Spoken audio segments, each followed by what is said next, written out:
I really got my start loving elderly through my grandmother, Big Mama, that's what we called her.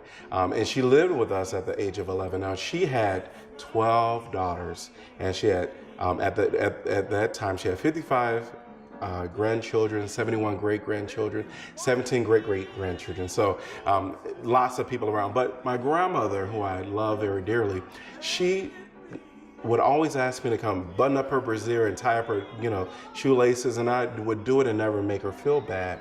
And even the times where she needed somebody to stay at home on a Friday night, I would volunteer, and she didn't mind my presence. And so that was kind of my initial start. I had another aunt that was dying of cancer when I was in high school in 1990, and so I couldn't provide any of the physical care that she needed, but on the weekends, I would come over and just lay on her floor. So someone was present in her home with her, and I would give her ice, water and ice, and rub her back if she needed that.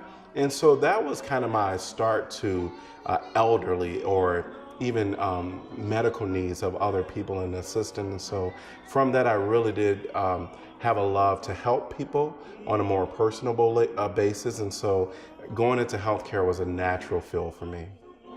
I was working as a hospice nurse for Iowa City Hospice, and I knocked on the door of one of my clients and walked in, and there was this young man sitting by this elderly woman singing her gospel songs, and she was smiling, she was peaceful, and I just met Bruce for the very first time.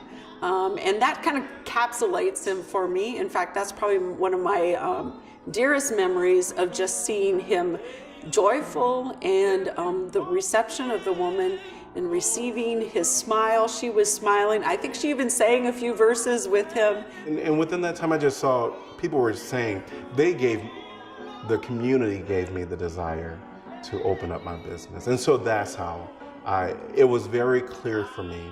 And so I kind of really walked into it by faith, left my job. My mom said, "What?" And I did it. And even though I didn't really have a formal plan, I just decided that I'll give it a shot. And today, there's about 90 employees that I have. And so it's been a great success at being in a business that really touches people's lives. Bruce's career is based on his heart, and I think it's heart work. It's not something he has to do. He chose something that he loved to do. He loves people. He'll go out of his way for anyone. Doesn't matter if he's known you for 10 seconds. And he's just very genuine. You can put him in the file of dependable. And I think that led him to his path of his purpose. Our purpose is connected with our passion, and he's passionate about people. And anyone who's ever met Bruce for 10 seconds or has known him for 10 years knows that that is going to be consistent and unchangeable. And so I think that that has led to his successful career. When you're doing what you love, it doesn't seem like work, and you're always looking at the best interests of the people.